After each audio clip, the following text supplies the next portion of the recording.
everyone, and welcome back to another episode of the Belgian Football Podcast. My name is Ben Jackson, and as always, I'll be your host. And once again, I'm joined by Scott and Joris. Scott and Joris, how are you guys doing this evening? Friends, Belgians, listeners, lend me your ears. Not a very merry December month so far, but I'm ready for the episode at least. Yeah, we've had a prolonged break. We really do apologise for those of you who were waiting for an episode last week. We just couldn't quite find the time to all sit down together and have a chat, which I think it's the first time that's happened since we started this podcast of almost like a year and a bit. So yeah, a rare kind of break for us, but we are absolutely chomping at the bit to get back into this. And yeah, there's plenty to talk about. Obviously, we're not going to deep dive into those games that we missed last week because the league's just completely moved on and new things have happened. But there are some kind of fallouts, again, with like kind of what happened with the fans and stuff like that we will definitely touch upon.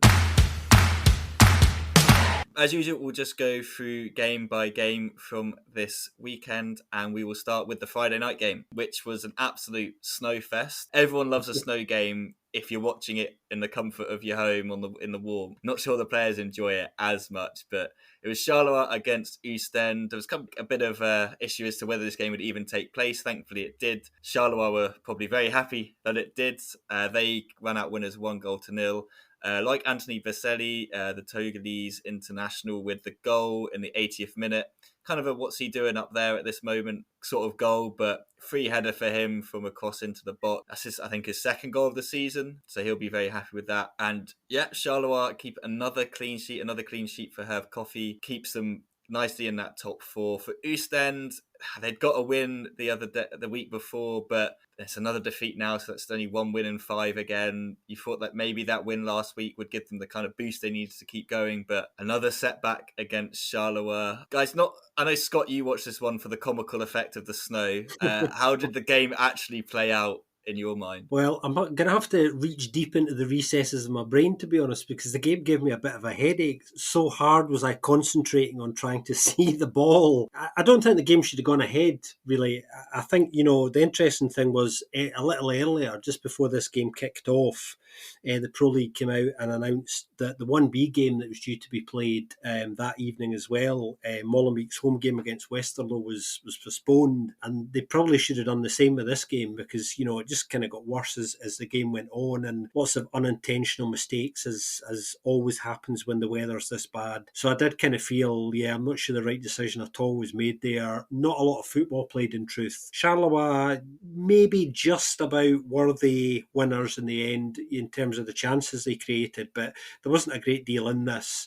Wasn't a great deal of football played actually either. It's worth shouting out about Herve Coffey, Herve the Cat Coffey, as we like to do that all the time here at the BFP, but he was sliding around all over the place and not letting the weather alter his natural game one bit at all. There's one particular point where he went sliding across his own 6-yard box in the snow and had to get some Raljeks, or what I presume was heat spraying Raljeks on his back from the medical staff. They're sliding through the mud and snow, but it certainly didn't stop him playing his game. Not too much to say about it, really. I think a draw wouldn't have been an unfair result, but Charleroi kind of wanted it a little bit more, I think, in the end. Yeah, there was quite some action, I guess, but I couldn't follow it. I couldn't see it, so I can't say much about the game. I tried to follow the ball, but I think only thing I achieved was that my eyes got a little worse again. Well, from what I've seen, both goalkeepers actually had quite good games, despite all the circumstances. Of course, a bit helped with the field as well, with the ball not rolling through too much sometimes. But yeah, just a shout out to both goalkeepers, not only Coffey this time, but also Hubert, who I don't necessarily rate as highly usually, but in this game, it was mostly sad for him that in the end one ball went in. It had to be from in the air. Yeah, I mean, they weren't going to score any on the ground. Yeah, I agree with that. Hubert, it's kind of, he sometimes can have those games, can't he, when he is quite good. And then there's other games where you're like, I don't understand the decision-making that's going through his brain here or stuff like that. So, yeah, fair play to him to kind of go toe-to-toe with the Cat in this one. But let's move on. As like you said, it wasn't the most entertaining of games despite the snow. Let's head to Kortrijk on Saturday afternoon. Kortrijk against it's Leuven. Ante Palaves is sent off within, 3 or 4 minutes of this one. I've seen it on the replay, and I'm not sure if it is a complete red or if it's completely like intentional from him. The second red card is the most ridiculous one I think I've ever seen. That was Kaba getting sent off trying to shoot, and the pitch was so bad. I think you said this in the thing, didn't you, Joris, in our chat? If the pitch was better, he doesn't get sent off there. It was just a bad pitch. Kind of misses the ball, goes into Deval, but it just was, there was no intent there, and it's one of those ones that looks worse on the VAR, but like, you think you're the referee, you've decided not to send him off there, you've seen the context of this whole play to not send him off, but okay, he's gone. He gets sent off after the VAR. 0-0 half time. Second half, Trent Sainsbury, don't know what's going through his head. He must have been watching the Ashes and just kind of got giddy because Australia were doing well. So he decided that he was going to run 30 yards and smash one in into the bottom corner. When I saw that one on the highlights, I was like, oh, that's just utterly ridiculous from a centre-back. And it's the sort of thing, as a coach, Mark Beers must have been absolutely livid, because you just don't want a centre-back doing that against you. Like, it's just unforgivable. So that was 1-0 to Kortrijk. Leuven did get back into it. Sekadika, on his first start on loan from Galatasaray, gets a goal. He's only played like 17 minutes, I think, in this one. Grabs himself a nice goal to put them on level terms. But I'm already going to jump in. No, it was not his first start. He came on as a substitute for the first time this season, 17 minutes before the end of the game, and he scored inside 60 seconds, basically. Yes, that's what I meant. First appearance is probably the better word I should have used. Sorry. Yes, thanks for that correction. Yeah, and yeah, it was like a quick turnaround, wasn't it, from him? So I'm sure he's going to be like, yeah, start me more often. But then the man of the moment for Kortrijk bagged the winning goal in the 89th minute, I think it was. Selemadi, fantastic touch to bring the ball down, cut back inside, and then you knew the finish was coming from him. Kortrijk win 2-1. Leuven are now without Kaba, so Rezai kind of gets back into the side, which could be a good moment for him to kind of put down a marker, because to be fair, Kaba had that really good kind of spell of games where he scored 4 goals, but he hasn't actually scored since, I think it's October, so no goals in November for him, and now the red card. So Reze may have been kind of pushing a little bit more, but this kind of gives him an opportunity going forward. What did you guys think of those red cards? Do you agree with me, or do you think that the ref was right? I think both of them were ridiculous. I think similarly to Kaba's one just being a clumsy shot, maybe. With Palaversa, I also think like it's a clumsy pass, maybe something, and he actually gets a pass, but unfortunately, also gets further. These are always tough ones, and these always look worse on the VAR on slow motion than they actually are. And like you don't, as a referee, you just don't feel the game that much. I guess if you give a red card for that, and unfortunately, I think that's a trend everywhere, though, that's happening. Maybe also stimulated with the VAR, of course, but there's still no good use of it. Yeah, I think the Kaba one in particular, for me anyway, is unbelievably poor. Unbelievable. I mean, I couldn't believe that was a decision that he'd made in the end. I mean, it was so obviously, it's clumsy, but it's a mistake. That there's no intent there, and the ref didn't think there was intent in the first place, as Ben was saying. It's only when they check it, which makes it even more ludicrous. He's decided when he checked it there was intent. I mean, it's absolutely ludicrous. I mean, if I'd been Mark Bryce, I would have been livid with that, actually, and I think he did well to kind of keep cool about it, because it's just a ludicrous decision. I mean, obviously nothing you can do about it, but it's just one of those where you think, what game is it that the ref's watching? Regular listeners will know I don't like to get stuck into referees very often, because I don't see the point. It's nice to have the freedom to be able to do that, unlike coaching staff who don't have that luxury. But that was definitely a red card incident where you just I couldn't not highlight how ludicrous that was, and I was my arms actually went up aghast, a bit like it was like a cartoon strip for me. The bottom jaw dropped and my arms flared up when that happened. Could not believe it. I just don't understand how that decision was made. And you could tell on Kaba's face, he was just like, "Are you joking? Like, what is this like wild decision?" And it's not the only decision referees made this weekend that baffled players, as we'll get onto in some of the Sunday games. But yeah, it's just frustrating for Leuven in that sense. But I guess at least both of them got bad red cards in the game. It's kind of like, oh, I need to even up this mistake I made in the first few minutes kind of thing. And like, obviously Kortrijk players would have been putting pressure on him, but like, that's not his job, is to overcome that and be like above that. And you don't make up for a mistake you made earlier, even though, again, you've made that decision. So you can't even say he was making up for a mistake because he checked that and gave the red card as well. So it's just like not the best decision making in that one, but a good win for Kortrijk. Nice finish from Selemani. His kind of fine season continues with them. There was also a ridiculous shot in the first half. I can't not mention it. A counter from Kortrijk where I think they were 3-2 or 3-3 anyway, where someone shoots, from 40 yards out or so, and the ball just ends up as a throw for Leuven in the middle of the field. So that was probably the worst shot this weekend. Season, potentially. We should definitely have an award for that at the end of season. But that's it. Nothing better when it goes out for a throw-in. That's when you know you're right in contention for one of those awards. And not a throw-in at the corner flag anyway either. So it's just really at the middle of the pitch. Amazing. A game where there were plenty of shots, but not plenty of goals. Eupen against Beerschot. Finished 1-0 to Eupen. It was an Agbadou header from a set piece. Over there definitely should have been more goals in this. If you just look at the expected goals for Beerschot, that was around 2.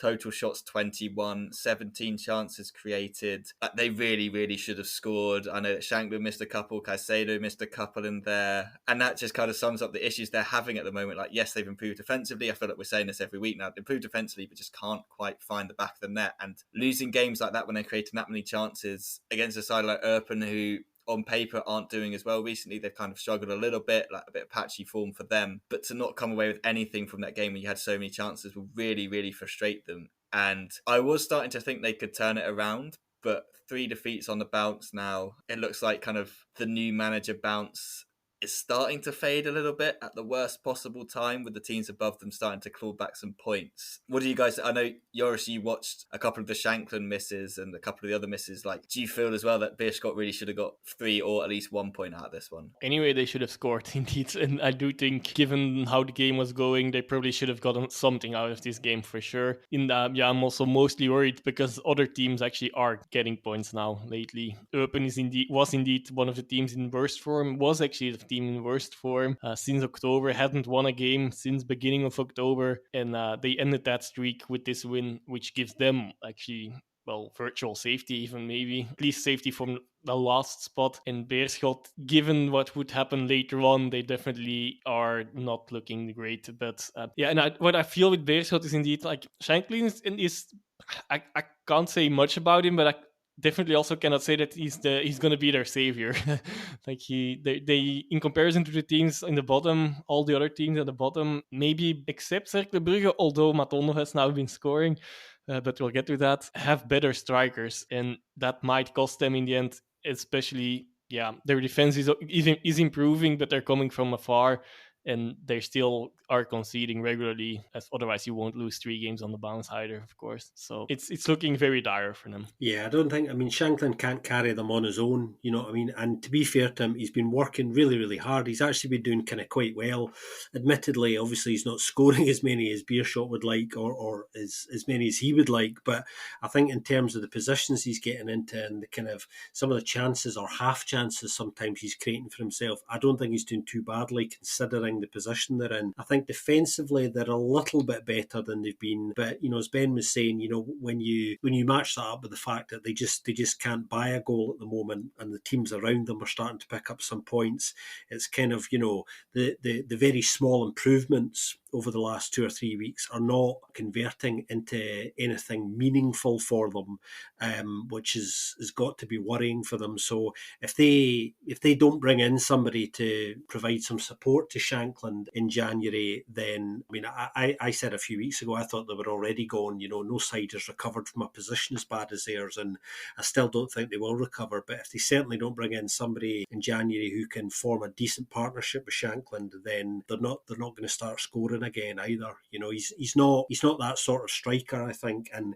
it's too physical a league, the Pro League, to expect Lawrence Shankland, I think, to carry the weight of that on his own. He needs to be able to play off some somebody who offers more than he does as well. So they've got more of an all-round threat up front. Shankland's game is kind of quite physical, which is fine, but I think, when you're playing against largely physical defenders who are kind of very good, or at least the good ones are good at shepherding you into positions where you're less threatening, then, it just nullifies the good aspects to launch Shankland's game. And often he's at his best when he produces a moment of brilliance out of nothing. And I think that's less likely to happen for him here in Belgium than it did when he was playing in Scotland as well. So difficult one for him.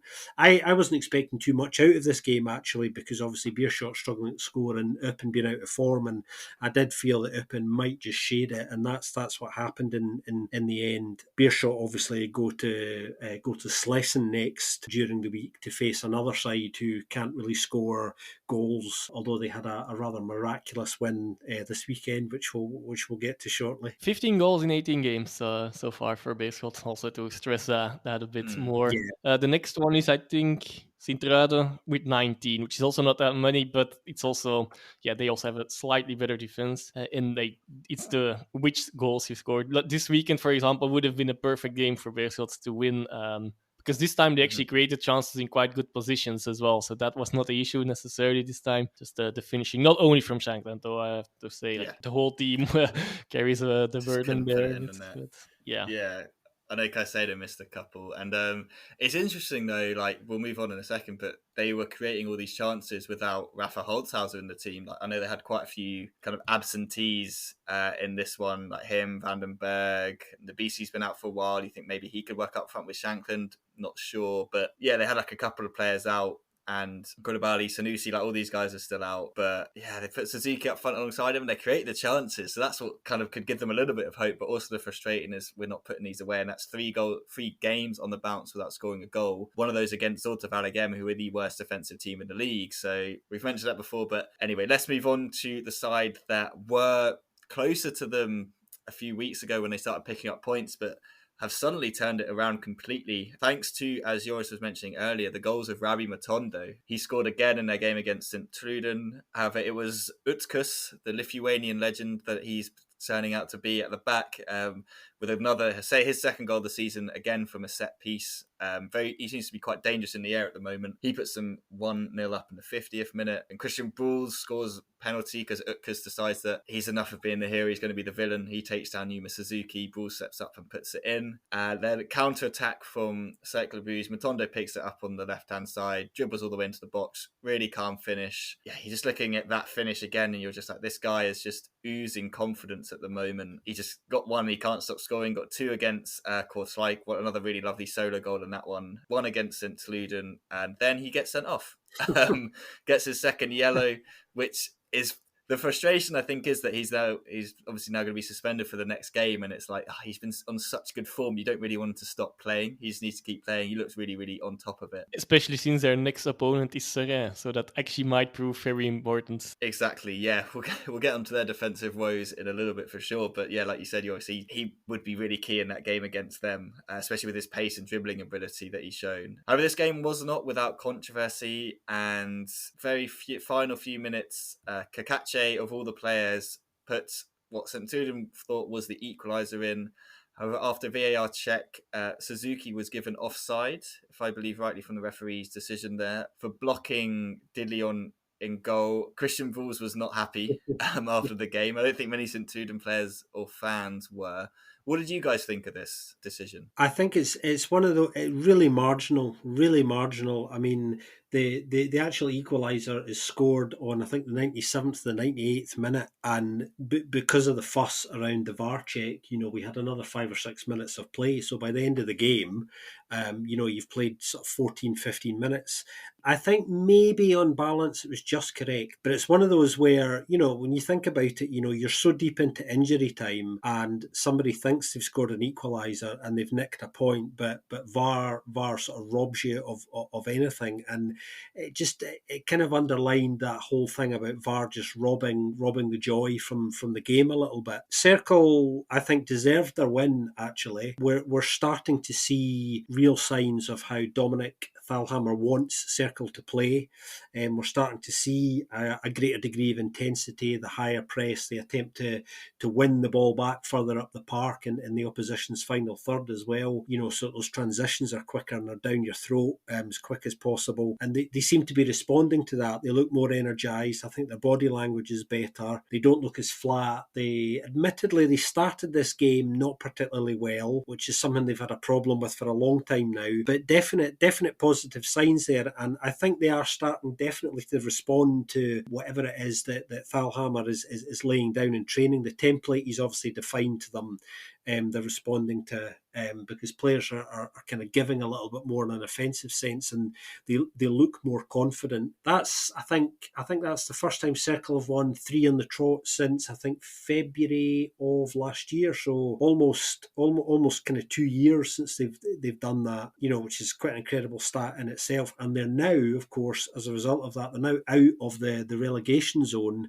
They've leapfrogged Zalta. So there's lots of things to be positive for from a Cercle point of view at the moment, with the exception, obviously, of missing Rabbi Matondo, who is now looking much fitter. We know for a long time he was having issues with his match fitness, and that was going to take a while to get him up to speed. But he certainly is now, and they're starting to reap the rewards of that. It's just unfortunate that he got what I think was probably a very needless red card in the end, his second yellow. He didn't need to do that, and you'll learn from that, I'm sure. I actually didn't see the red card because in the or at least the second yellow card, because in the highlights I have watched, they were not included. There was I was watching the highlight show on the Walloon TV, and from the Walloon TV, and like somehow it was not included at all. It's like, well, but I know this happened. Why is it out? And getting back to the goal, the last minute goal, it's another one like. Yes, this is maybe we are ruining the game, but I do think theoretically it's offside, so we can't really blame anyone for it. But I don't think that Didion would have had the ball if it would not have been like I think Suzuki was at the other side of it was not really blocking his side, I think. So, but okay, it's maybe another instance of like not feeling the game anymore, losing touch with the game with the referee department. But yeah, okay. Not much to do about it, and there's something to say for it in this case, at least. I think better than another thing about this game, actually, just worth mentioning, and this has happened on a number of games to us this season. I have no idea where that amount of stoppage time came from, to be honest. I mean, I was watching the game and I was pretty flabbergasted when the board went up with the amount of time that it did, because there was definitely nowhere near. So I don't know where they've got that from. Anyway, you play the game, but it just. Yeah, another instance of stoppage time, which to me is inexplicable as well. Yeah, we've seen that already this season, haven't we? And I kind of agree with you guys. It's kind of like letter of the law. Okay, yeah, maybe you can't give it, but like you said, Joris, like Suzuki's on the other side. Kakache's put it in the corner. Like Didion's not getting there, but I guess if you're a Cercle fan, you're like, but why would you ignore the letter of the law? So it's just one of those, isn't it? It's unfortunate for St. Truden. You could tell the Cercle players were absolutely buzzing when that final whistle went. Like the togetherness looks there again. There looks to be that kind of happiness and stuff like that. So yeah, they're definitely playing well. 3 wins in the league on the bounce. Can't get much better than that for them at the moment. They really, really are playing so much better. But we'll see how they fare against Selang, who did not fare well against Anderlecht, it's safe to say. Got absolutely pumped, 5-0. And I just feel like this is one of those games. It really reminded me of, as a Reading fan, if there's any other Reading fans listening, you'll know, whenever Reading play Arsenal, doesn't matter what form Arsenal in, but they just used to turn up and absolutely batter us. And it just kind of felt like one of those games where Anderlecht just turned up and decided, we are going to batter Selang.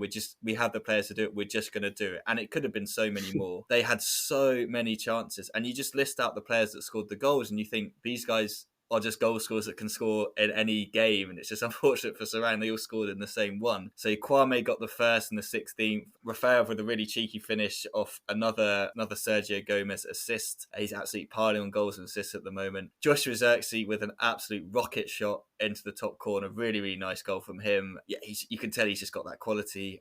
Anwar Ait Elhaj came on. He grabbed himself a goal. And then Benito Raman finally got a goal. He tried to bundle a couple in.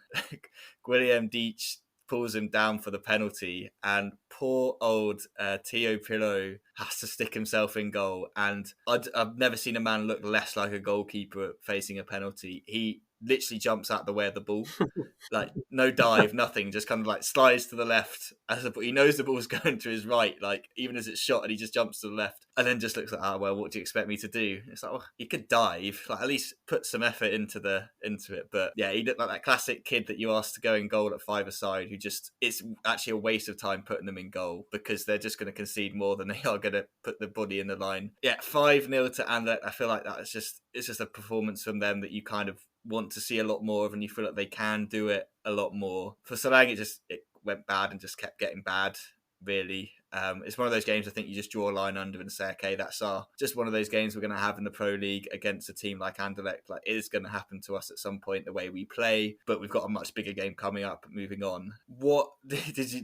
I don't know, Dave, what is you guys' kind of reaction to this? I don't feel like there's much to say about it other than Anderlecht looked really good. No, I think you're right, Ben. I mean, it's interesting, isn't it? I think Anderlecht are now hitting a period of form and a degree of consistency that's eluded them for, well, ages, actually. And they're one of two sides, Gent being the other one, who are actually starting to purr quite nicely under the radar. You know, a degree of consistency and playing well for both those sides has been the norm now for 3 or 4 weeks, I think.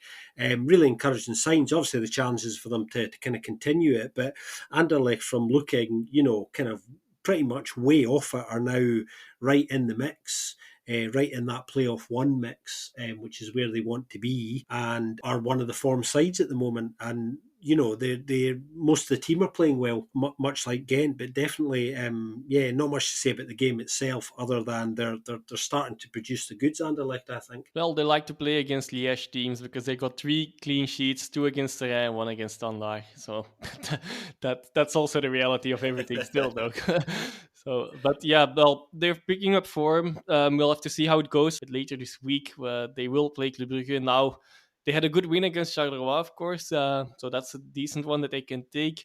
Then they won against Zulte Waregem and Serrain. Well, these are also games that you expect them to take. So this will be another real test later on, I suppose. But they are looking good in their play anyway, in their whole game management. You can absolutely bet that Anderlecht will be looking forward to the big game at the weekend against Club more than Clubwell, because of how well they're playing. And we all know that Club aren't playing particularly well at the moment, and that continued this weekend. They weren't great again. So Anderlecht, I think, will be looking forward to this game kind of a lot. But Joris is right. This will tell us a lot about how the second half of their season might pan out as well. Well, and actually with similar results, because their last 2 opponents for both teams were Zulte Waregem and Serrain. Against one of them, they struggled with struggled to kill the game with winning 3-2, and the other one they won significantly with a significantly higher score. But okay, the way the game was played was indeed still different across both teams there. Yeah, no, definitely. And I think, I'm definitely looking forward to that game. Anderlecht they've scored at least 3 goals in the last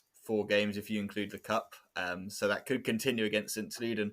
We're all looking forward to this Club Brugge Anderlecht game. You just know Sint-Truiden are going to go there and beat them on Tuesday night, aren't they? Just to kind of ruin the anticipation a little bit. But it should be a good game. I think it's one of those games that I feel like a team like Club Brugge will get up for. And it's almost like a perfect game for them to kind of shake off some of the kind of cobwebs and shackles and kind of the trepidancy they've been playing with, and coming up against like a Anderlecht side where it's going to be a bit of bite and a bit of fight in the game.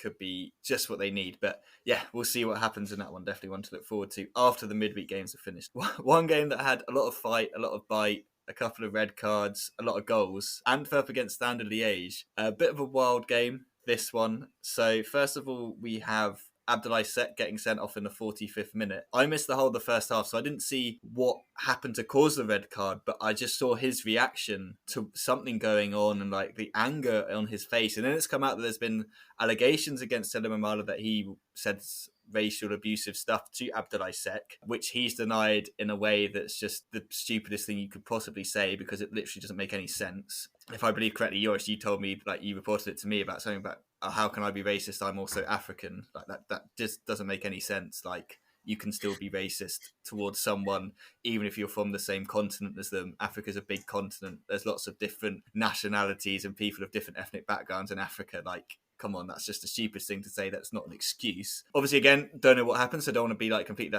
He definitely racially abused Sek, but judging by Sek's reaction, something was said that really, really pissed him off, and he looked very angry. And I know he does kind of play on the edge of anger quite a bit. Like, his aggression is part of his game, but I've never seen him react like that to anything. Like, he was not getting off the pitch. He was going to fight him. And I think he was calling for him to come outside as well, which if I'm Amala, I'm not going near, because don't pick a fight with Abdoulaye Sek, people. Like, he'll definitely beat him up.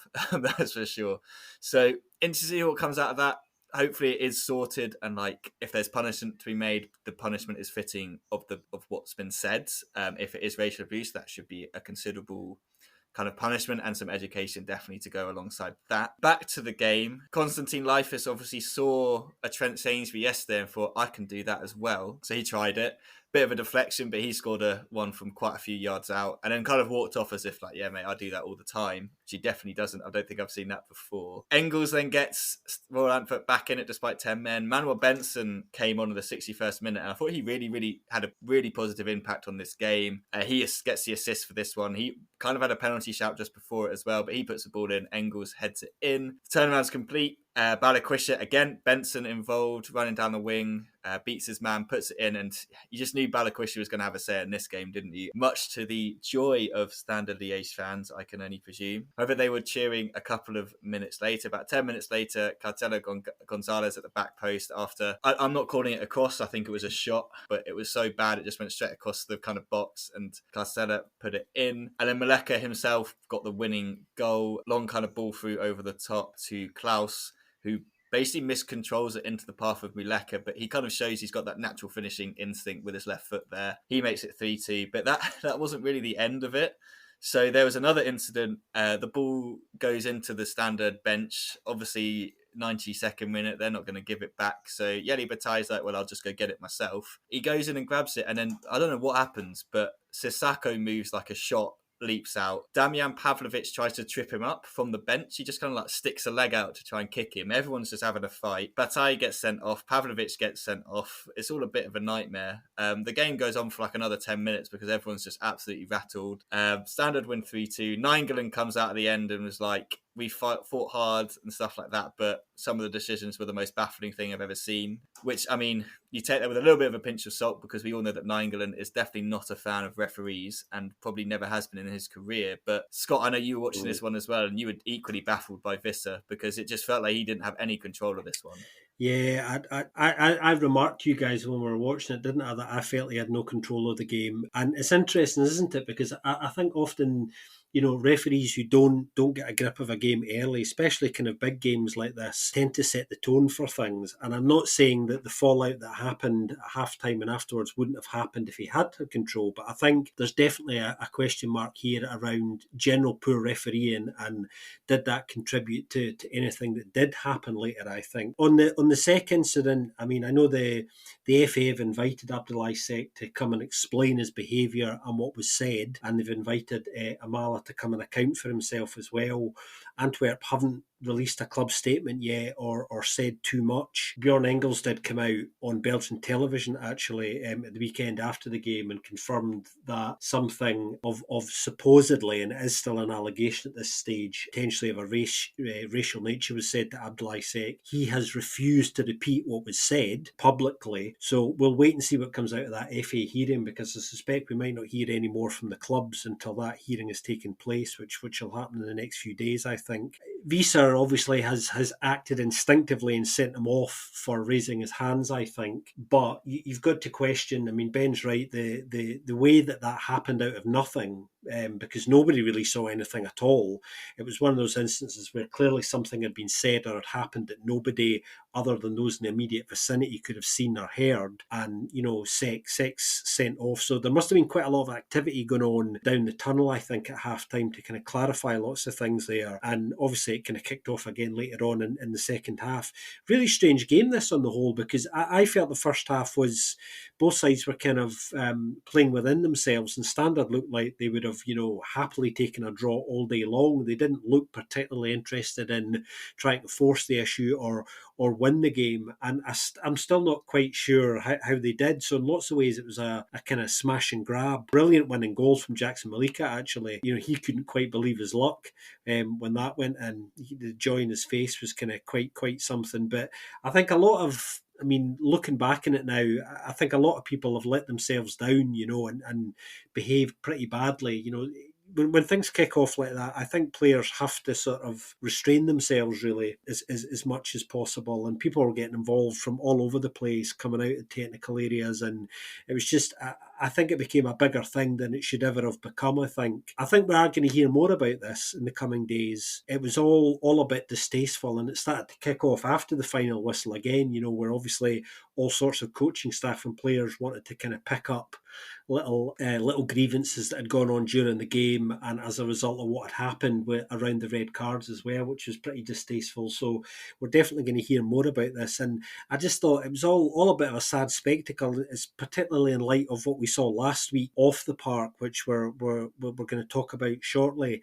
Antwerp obviously letting Union off the hook a little bit, because they were within a couple of minutes of going within a point of them. So this is a really sore one for them to take. So there would have been loud cheers in the Duden Park part of Brussels at the weekend when that game finished, I think. Yeah, and to pick up on like the game itself, outside of everything else, very terrible game management from Antwerp. Like they were finally with 10 men, they did manage to actually go ahead, and Standard scored twice on a counter. That's not good game management. Like then that's the time you probably have to settle for the point, especially if there's a game with that is so tense and everything. There's probably more fouls than anything else, so there's not many chances created. So don't offer them that chance, I guess. And even if they equalize, I suppose take it for at that point. But well, anyway. About the incident itself, well, I can't say much because that hasn't been said by you guys yet, or that is clear at the moment. But the SEC hearing itself is tomorrow, indeed, on Tuesday. So we'll hear something quite quickly, soon. But else, Pavlovic is also sentenced for 4 matches now. The Bataille 4 games as well for the other incident. Quite severe punishments for that incident. For the SEC incident, we'll have to hear. It's gonna be a nice awkward meeting with SEC, Visser and Amala all there. Would want to be a fly in that room, that's for sure. Definitely. It was interesting, guys.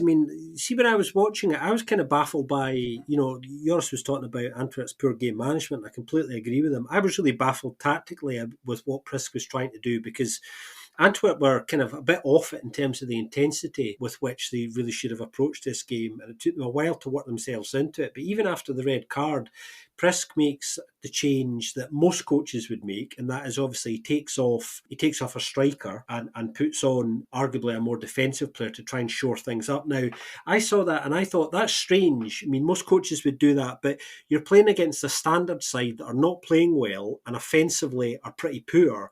So why not make a brave switch and go for it, even though you're down to 10? Because actually all the evidence is you could still win that game. So it was strange that, his response to that was to make what I thought was a very negative change in those particular circumstances. Maybe against another opponent you would have done that, but that was a weird one for me. And then of course it flipped. They upped the intensity that was missing, turned the game around, and Joris is right, just see the game out, and they completely failed to do that. It was just, football's wonderful, isn't it? Because if it was as simple as Cruyff tells us it is, then these things would never happen, these inexplicable things. But there were so many wild things that went on in the game that kind of defied a bit of rationale for me. Yeah, and I don't know, would you take off a bloke that scored 5 goals against them at half time, like in the previous meeting, and replace? That's like, I get it. I get maybe why you'd maybe keep Samata on just to kind of maybe stretch the game a little bit, but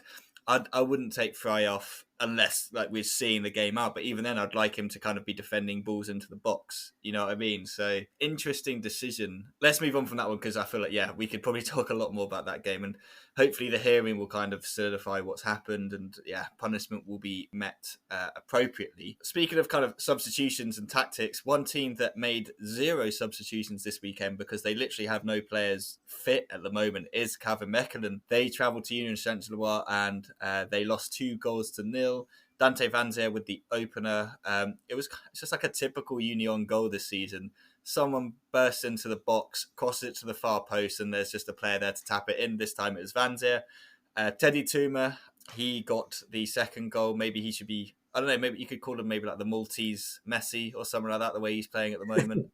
Please don't. He just dragged the ball forward and absolutely smashed it in. 2-0 to them. Mechelen did have some chances that they probably should have done a lot better with. Di Camargo had a great header that was really well saved by Maurice in the Union goal. But I think the fact they're having to start Di Camargo and he's having to play 90 minutes kind of sums up the position Mechelen are in. You just go for that injury list. You've got Ferdy Durif, obviously he's out for a while. Hellemans is out.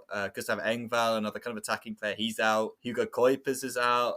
Joachim van Dam's out, Jordi van der Berg's out, and Sheldon Batau is out. Like, that's a long list of players that kind of have been playing for them when they've been quite strong. So I didn't really give them much hope in this game at the moment, and kind of with the way their squad's at. And the fact that he didn't make a single substitution was really surprising for me, and kind of says where he thinks his squad's at the moment. Scott, I know you have a soft spot for Mechelen. Do you think this will force them into any sort of business in January, or do you think they'll just kind of sit tight and think we've got players in the back burner, once they're back fit we're fine, we don't actually need to mess too much with bringing players in? I don't think the injury list will influence kind of their January business too much. I think most of those players will be back come the end of the January break, in the middle of January. So I think they'll sit in it. I think it's really difficult because, I mean, this is actually a good win for Union, albeit they were at home. Mechelen, interestingly, are arguably a bit of a bogey team for Union. Union don't have a great record against Mechelen, particularly recently as well. So they'll be pleased with this win because it maintains their lead. But yeah, I mean, I think in the substitution point, I'm not sure there was any material change that Vranken could have made that would have influenced the game too much. It would have been a case of freshening up legs, would have been the only thing he could have done. And the way the game was kind of panning out, I think he probably felt, well, you know, leave the best players on the part, the most experienced ones, which I can kind of understand when you look at who was on the bench. I did have a look at that and think, well, he doesn't really have any options here. There's nothing tactically he can change. And that's the only reason, in all honesty, he would make a substitution. I'm not a great fan of making a substitution to freshen up legs unless there's a very particular circumstance going on, unless somebody is really tiring against somebody who is running rings around them in a very particular type of way. I think substitutions have to almost always be made for tactical reasons, I think, to be effective. And this was a game I think they were probably always going to be chasing to a certain extent. But good win for Union against a bogey team for them, as I was saying. Yeah, indeed, to jump on that. So indeed, just to add that info, I guess, so last 2 times in the Cup and in the league, Mechelen had won against Union this season. So they got out of that bogey team unshattered. And yeah, it's still a bit weird that Mechelen, despite everything, did not score, because it's not that they did not have the chances. Union did deserve the win, in my opinion, but there were a few one-on-ones, or at least one one-on-one, and then a really good save from Maurice as well that denied them. I guess maybe it was even Franken might have been just hoping, like, well, we actually are still in this game somehow, and yeah, maybe we can snatch something out of it. But it didn't happen, and well, yeah, okay, you don't need to make a change either, I guess, except if there's some youngster really think is really ready, or has indeed a particular skill base or technique that could really change the way the game is going. Probably he decided against that. Yeah, no, I think, yeah, but like what both of you said, there's just they weren't bad in this game, but they just didn't really have anything on the bench to bring on that would kind of change anything. Let's move to Joris's favourite part of the weekend, Joris's favourite part of the show, I guess we could say. Gent versus Genk, every Englishman's favourite game to get confused by. It was Gent who won this one 1-0. Julian de Sart with the goal, and it was a goal and a type of goal that just seemed to be coming from the very beginning. There are a couple of players from midfield who were running onto the ball and dragging shots wide. Really interesting kind of the formation we saw the new manager Bernd Storck go with. I know Scott will talk a little bit more about him. Mackenzie, Sadiq and Euclid were brought in to kind of play in defence, which is strange because we're so used to seeing Lukumi and Cuesta at the back, but they didn't play, and kind of that shows that he's trying to mix things up already a little bit. A couple of other changes as well. But with Gent, they seem to have found like a settled team, and you could really tell that they were a settled team at the moment. Obviously, Bolat, the back three, Hanche Olsen and Gaju and Okumi have really started to blend together as a back three. Samars at right midfield. He's someone I'll probably talk a little about later. I'm really been impressed with him. And Tissoudali and Depocha like somehow is the starting striker despite them signing a billion strikers in the summer. Big win for them in this one. Joris, what were your kind of thoughts for what you saw initially from the new manager and his kind of new players that he's brought in, like Euclid starting as well? What was your kind of reaction to that? Well, we can't say much because that all three of these changes at the back were because of COVID infections from Arteaga, Lukumi and Cuesta. So would you have made the changes otherwise? That's something we will never know. The game was bad. That we can say for sure from Genk's side. Even despite that, they hit the bar twice or the woodwork twice at least. So yeah, of course, these things would go in a better period. Now they don't, and deservedly though. Gent did deserve the win here. Well, it's not. I still feel also a bit like if this was Gent at their best and Genk at their worst, that actually doesn't look so bad because Gent was also not so bad and not so great. But yeah, of course, that's something you cannot really. You can't buy much with that, and two, you're nothing with that. And in a different game, it might be different. Gent could have scored, killed the game way earlier. There were some mistakes at the back still that narrowly went fine. This time for Genk, and well, there was really nothing much to show for Genk. The only one highlight of the game, also talked to guys, and actually Scott mentioned it as well, but even before I wanted to jump on it, was Oyen's substitution appearance.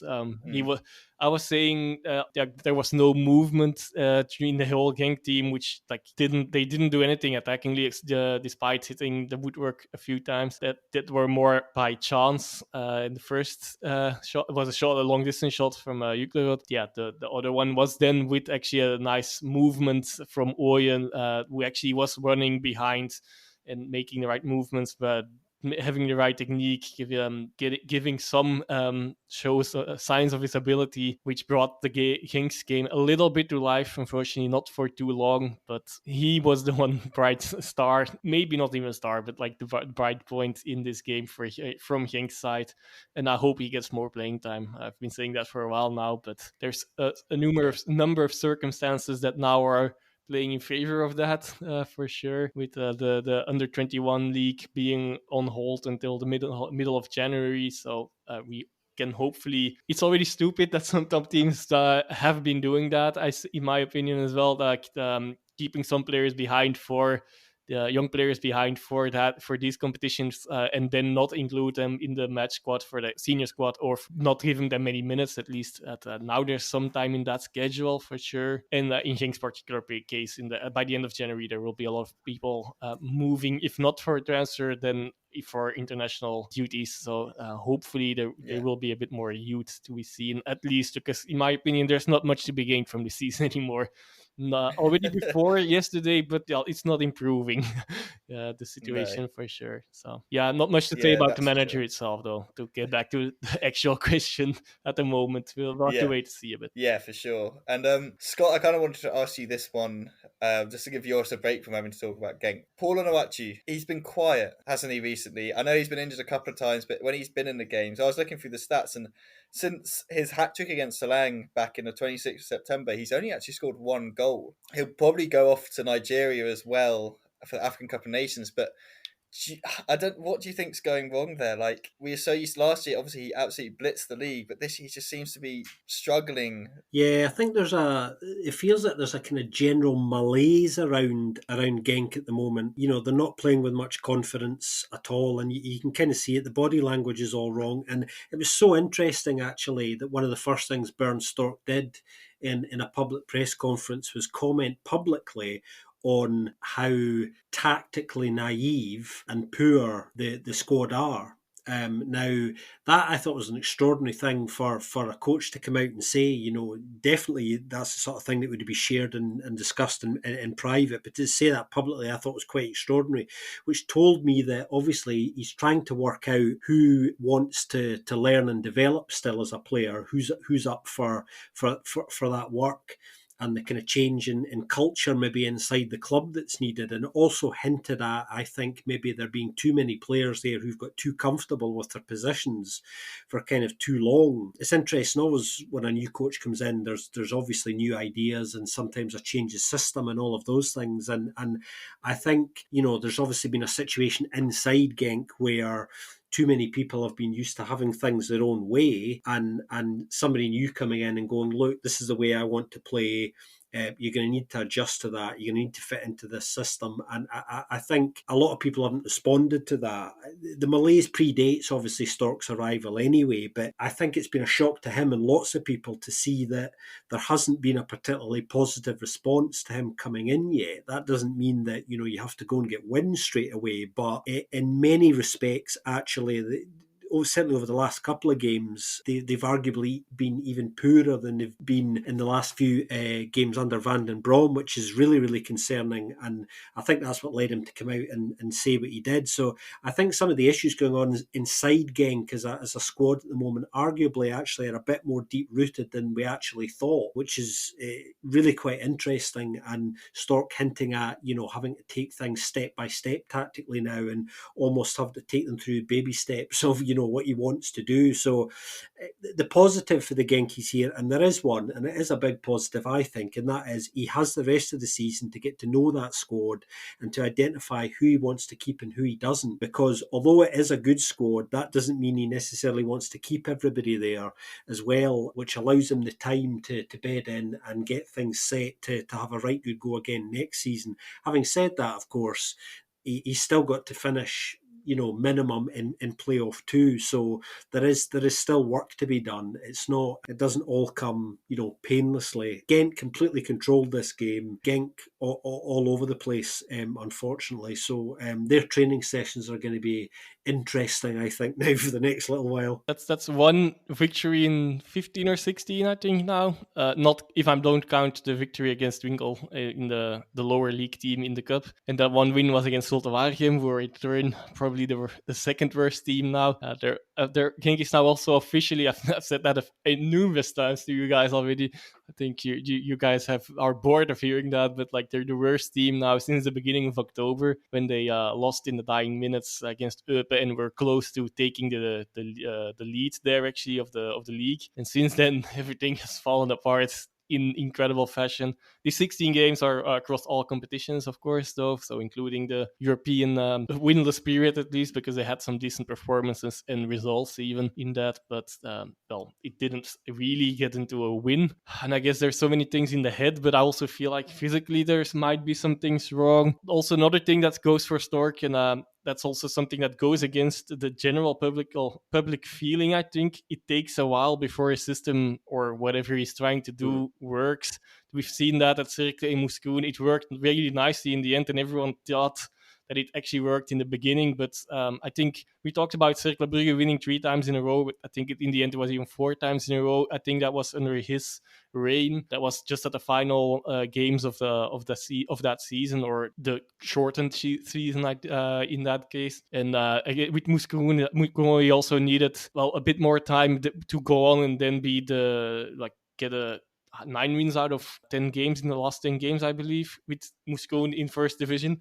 Yes, but that's quite impressive. But yeah, we'll have to give him time anyway. And I hope he gets has the patience himself, actually, even more than that the club has this time, because he's known to be, he jumped out of both positions as Cercle and Moscone after the season. So I hope he gives himself the time, gives the clubs and the players the time. Yeah, no, definitely. It's going to be interesting to see, like you said, like kind of tactically and transfer wise, who gets shipped out in January, and kind of see who's kind of cemented in his plans going forward. But yeah, as you said, Scott, props again for that win. That's 4 wins on the bounce for them now, and they're lying in 6th, just a point off Anderlecht, and I think 6 points off Club Brugge. So yeah, it's looking up for them. I think definitely I think it might have been What Load of Waffle that said it on Twitter, was saying how their kind of performance in the Conference League has really helped them in the league. It's kind of given that domestic confidence to keep going. Let's get to the final game of the weekend, which was Club Brugge against Zulte Waregem. Club Bruges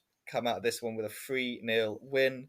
Charles de Ketelaar gets the opening goal in the 13th minute. Matswitz gets a goal that I'm pretty sure the Zulte Waregem defence will not want to see again. It's kind of a case of to me to you, if you know the Chuckle brothers. And Bossert looked like he was going to come and get it. I can't remember who, one of the defenders was kind of leaving it for him, and neither of them got there. Matswitz was just kind of there and just poked it in. He will never score an easier goal in his life. And yeah, Noah Lang then finishes it off after some nice play again from Charles de Ketelaar. As Scott said, Club Brugge didn't really play that well, but it's home to Zulte Waregem. You just always kind of fancy them to win this one.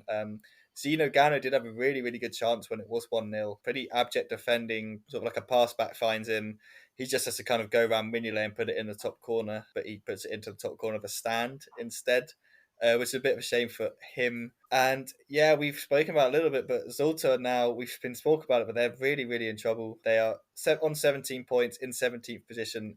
Cercle of Bruges, as we've said, that's 3 wins on the bounce, and they finally leapfrog them. It's just, you're still talking about Frankie Jury, aren't you? Like, when or if are they going to pull the plug and say, okay, enough's enough, we just need you to go now?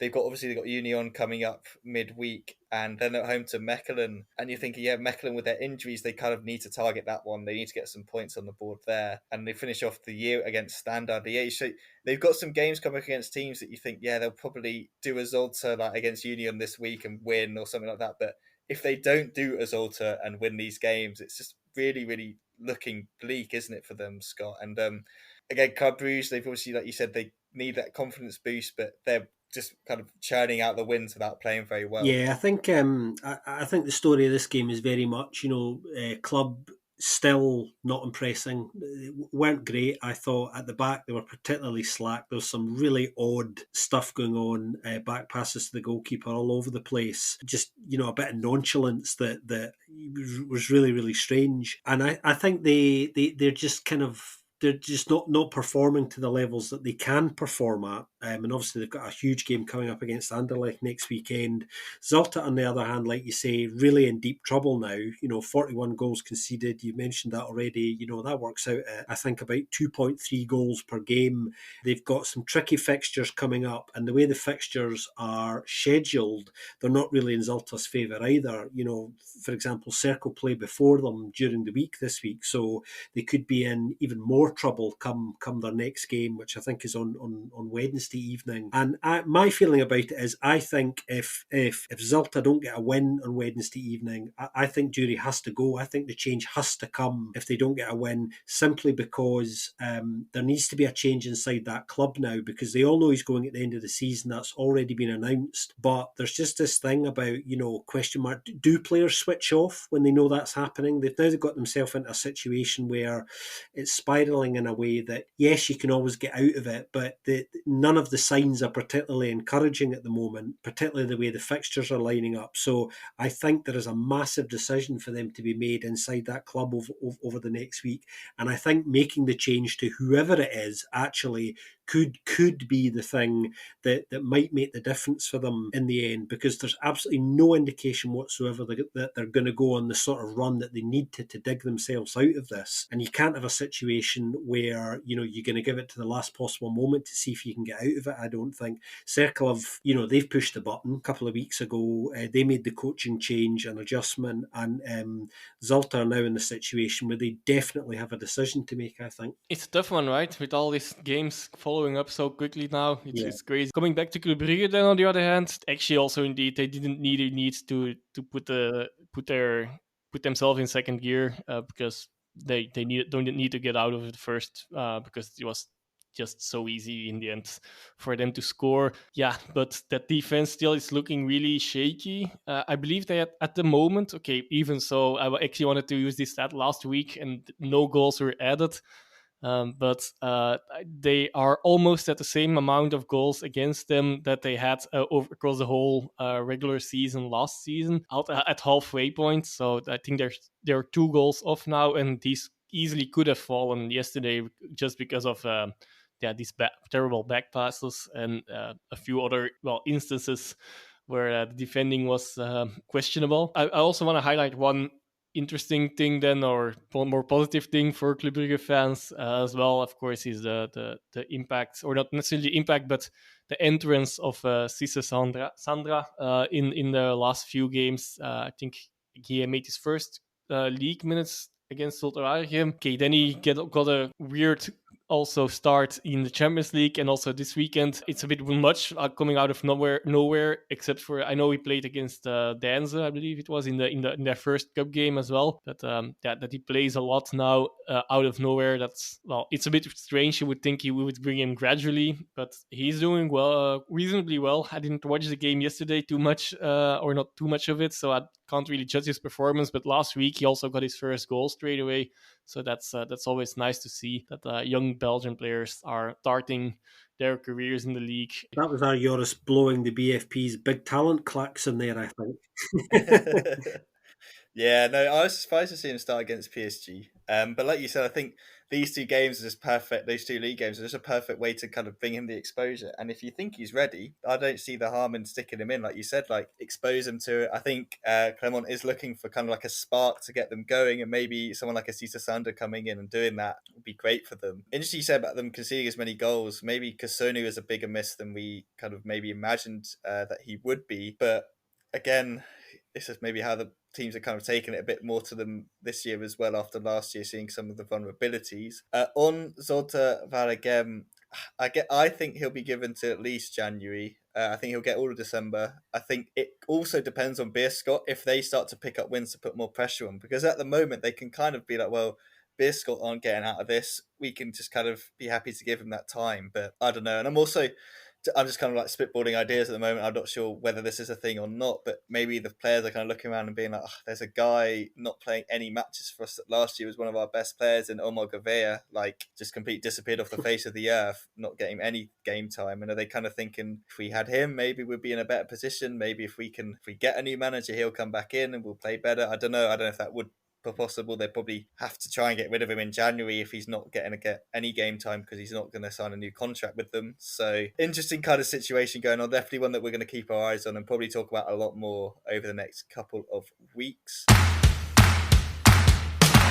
Let's move on to some news, because there's plenty of news coming out that we missed last week. So obviously from 1A, away fans have now been banned for all Pro League and Croquet Cup matches until the end of this year. That was due to the flare job we had at Beerschot versus Antwerp. If you haven't seen that, a Beerschot fan just ran onto the pitch with a flare, ran up to the Antwerp fans and chucked it at them, which is just mental. And then in Standard against Charleroi, the game was basically never got to finish within the 90 minutes because Standard fans just ran on and tried to fight Charleroi fans and had to go at their own players, which isn't the first time we've seen this. Obviously, it was away at Mechelen. I think they came on and were talking to Bodart, and he was just like, what you doing?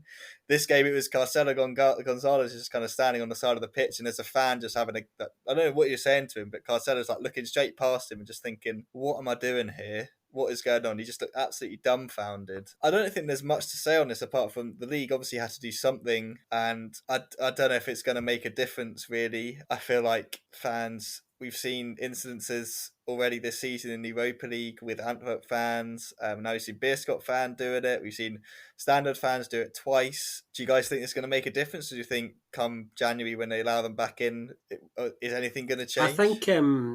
I think this behaviour has just got to stop, really, isn't it? I mean, it's easy for us to say that, but it just has to stop. I mean, it is getting to that uncontrollable stage now. And the fact that fans were locked out for so long anyway, for reasons out with their control, is never an excuse for behaviour like that to degenerate to the extent that it has. I mean, for me, I think two things have to happen. I think the clubs have to do more themselves.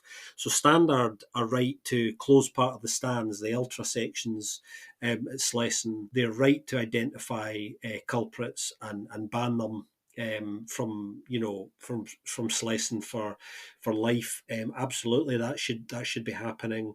I think the Pro League have to do more as well, and this is where it gets difficult, because who are the Pro League? Well, we all know the Pro League are representatives, senior representatives from the clubs themselves, so there's always going to be this tension between, the footballing authorities taking a stand, which they should be, a united and an effective stand, which probably means forcing teams to play more games behind closed doors and a sizable financial punishment. I think that has to happen. And also taking no action, which is effectively what they've really done in a way, because they don't want to sort of punish their own fans. So they're always going to be reluctant to do that. But they have to get real. I think they really have to get real, because what we don't want is somebody either to get seriously injured or worse.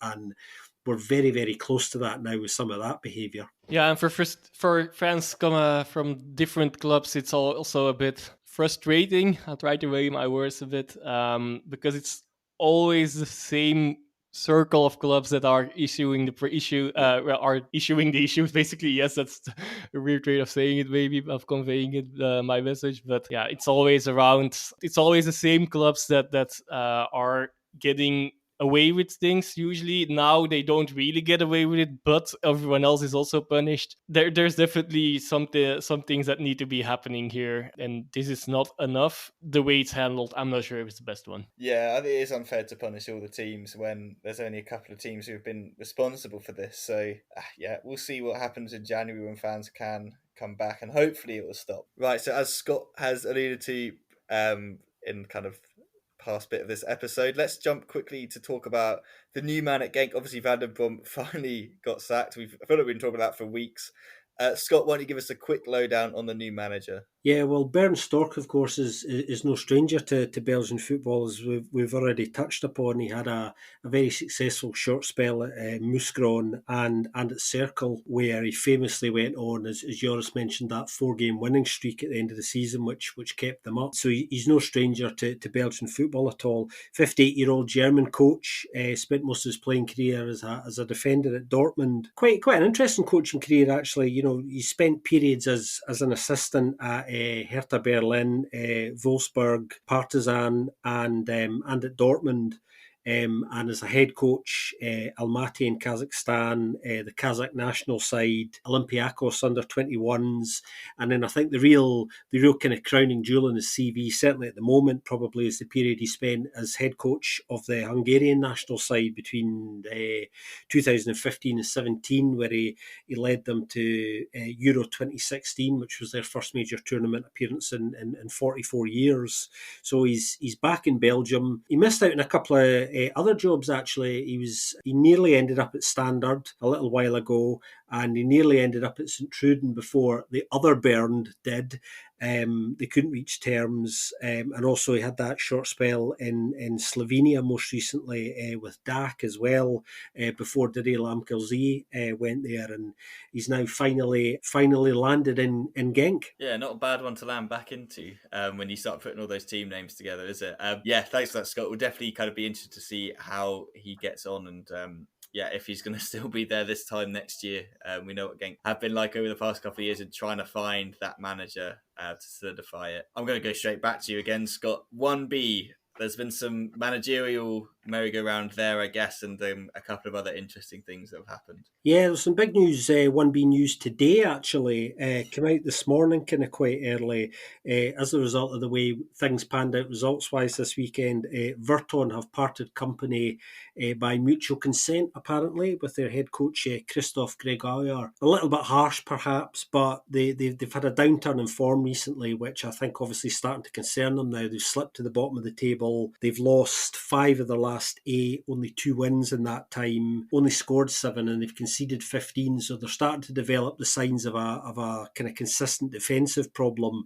Obviously, that coincides with Mouscron's upturn in form as well. So they're not in a great place at the moment, and they've decided to kind of push the panic button, as some might say, and make a change. We don't know who's coming in yet, but as soon as we do, we will bring you that news. Other 1B news, Westerlo remain top, obviously, even though their game was postponed this weekend, so they've maintained their 10-point lead on Beveren. Mouscron winning again, managing to turn the game around and win 2-1 against Lommel, who are on a poor run of form at the moment. Beveren winning 4-1 at home against Denza, and Verton managing to salvage a 2-2 draw, but not enough to save Christophe Gregoire's job. Yeah, I do feel it's a bit harsh just given the circumstances around Verton and like kind of haphazardly putting a squad together, and then he started really well, and like the fact that they're still competitive has like been quite a surprise. They are my kind of football manager team for this season. So if they are looking for someone that can keep them in the league, I have the pedigree. Suleiman Anne with 16 goals for me that season. So yeah, I know how to get the best out of him. So yeah, if they're listening, I will put my hat in the ring for that one. But in all seriousness, it does seem a bit harsh. Another thing, if you haven't seen, we have posted the highlights on our Twitter accounts. You can catch all the goal highlights. I'll definitely watch the Vazan Beveren first goal. I think it's the Louis Verstraete goal. A really, really nice kind of team play, like knockback. I love a knockdown from a striker into a midfielder running onto it, slamming it in the back of the net. There's just something about that which is just fantastic. So very impressive result for them, I guess, after that disappointing defeat the match the week before. So to get a nice 4-1 victory pushes them into kind of, I think they're quite solidly in second place, with the Molenbeek Westerlo game being postponed as well. So as always, definitely some stuff to catch up and watch in 1B. Before we go, we do have a listener question. Thanks so much to Matt Jable98. He asked, which 3 players have impressed you this season and why? So we're going to pick one each. I'll start with you, Joris. Which players impressed you this season and why? I'm going to cheat straight away. I'm going to go for the 2 players immediately. I'm going to stick with my choice from the beginning of the season even. So I'm happy that at least I got something right in our preview. Adam Zorgan. Yeah, he's really impressing. And lately, I'm not the only one anymore to see it. So he's getting a lot of praise already as well. And another one has been mentioned already before by Ben. And when he did, I was like, well, yeah, actually, yes, he definitely deserves a mention at least here, which is Sergio Gomez. He's really impressed on a new position for him, and he's improving week by week and getting good stats at that as well, even though that's not necessarily the main thing, of course, for a left back, wing back. Yeah, these 2 players are standouts for me so far. Yeah, I think Sergio Gomez has to be, doesn't he? Like goals and assist wise, but yeah, Zorgan's been absolutely fantastic as well since he's come into that side. Scott, who are you going for? Big shout out for Cercle Bruges' 21-year-old Norwegian central defender Jesper Daland. I think he's impressed since the moment he's kind of come into that Cercle side at the start of the season, been ever present. 17 matches so far, couple of goals, 1 assist, only 4 yellows for a central defender, which is pretty good so far. He's really good aerially. I like the fact he doesn't dive into tackles as well. His reading of the game's pretty good. He's good positionally as well, and he actually, interestingly, when you go away and look at the numbers, he's marginally exceeded his own XG as well, which I thought was kind of quite interesting, just for XG lovers putting that out there. But one thing he does very well that I like. Football fans tend to think that defenders have to be big, solid, meaty, good in the air and good at tackling to be good and effective defenders. Absolutely not true, people. I think in the modern game, I think it's actually more important to be a good reader of the game and good positionally, so that you can shepherd players out of threatening areas and, into areas where, it's harder for them to kind of hurt you. I think that's a much more important aspect of a defender's game nowadays. And he's very good at all of that. His stock has definitely risen for Cercle, arguably been their best player this season so far. And I think they need to try and hold on to him for as long as they can. Yeah, I can't argue with Jesper Daland. And I think one player that was kind of almost on my list that I kind of want to touch upon there is, if you're Norwegian, I'd be quite excited about a future centre-back partnership of Daland and Hanche Olsen. I mean, I'm sure there's some other Norwegian centre-backs out there, but these are just the 2 I've seen, obviously. I quite like that as a future centre-back partnership, that's for sure. Like Daland, he's going to go on to big things, I think. He just does a quality. For me, there's just so many to kind of pick from. Recently, I've been so impressed with Matthias Samwaz of Gent. Castro Montes obviously was one of our kind of players of the season team last year, and Samwaz has kind of come in and taken his position in the side, and he looks good for it. Been really impressive in the Conference League as well, to the point where he's even rested in the last game against Flora Talon at home. And you know, if you're rested in that dead rubber game, that you are a player that they think highly of. He was good against Genk as well. Like, I really like him kind of bombing up and down that right-hand flank. Definitely another kind of young Belgian exciting prospect. Honourable kind of mentions, obviously I've already mentioned Hanche Olsen, but Knezovic and Andalou of Charleroi, two young centre-backs who have been doing really well there. They've kind of had a lot of kind of responsibility put on them with the kind of lack of defensive players that have been fit for Charleroi recently, but those two have kind of really stepped up to it this season, so definite shout out to them. I'll stop there before I get carried away and talk about every single player under the sun.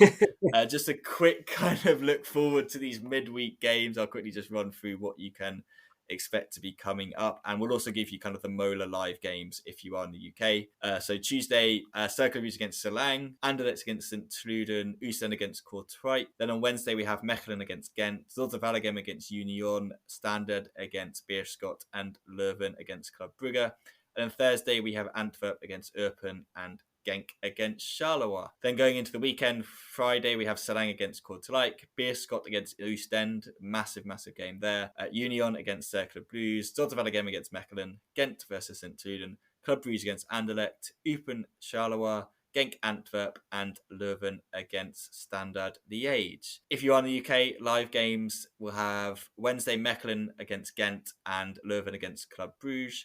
Thursday, we also have Genk versus Charleroi. This weekend, Union against Cercle, Club Brugge against Anderlecht, and Genk against Antwerp. So some really, really big games there. Obviously, if you're outside of the UK, you can catch most of them on OneFootball, or you can do pay-per-view on the 11 Sports app and website. Anyway, nice long episode to get back into things. Scott and Joris, as always, thank you so much for joining me. It's been a pleasure. It's been great to sit down again, guys. I've really enjoyed it, and we'll see you next week, everyone. Yeah, hopefully, finally with another victory for Genk, wherever it comes from. But also, like one last comment for the games coming up. It might be that Standard against Beerschot is in danger, because if I heard that right, at least, because there might be some COP demonstrations, that there might not be enough people that could safeguard the game, especially a Standard game at home lately. So, yeah, but we'll have to see about that, of course. But potential thing to consider, yeah. I mean, they weren't very active when the Standard fans were running on the pitch against Charleroi, so, I mean, is it really going to make a difference? You may as well have not even been there. They did absolutely nothing until the police arrived. But yeah, anyway, we'll see what happens with that one, and we'll obviously keep you updated on our Twitter and social medias. But yeah, if you enjoy listening to our podcast, we'd be grateful if you would consider leaving us a review wherever you do access your pod. If you're not able to do it there, you can always just get in touch with us to leave comments, feedback, any sort of questions. Twitter, we are at Belgian Podcast. Individually, it's at BenJat94, at Scott_Coin, and at Joris_Beck.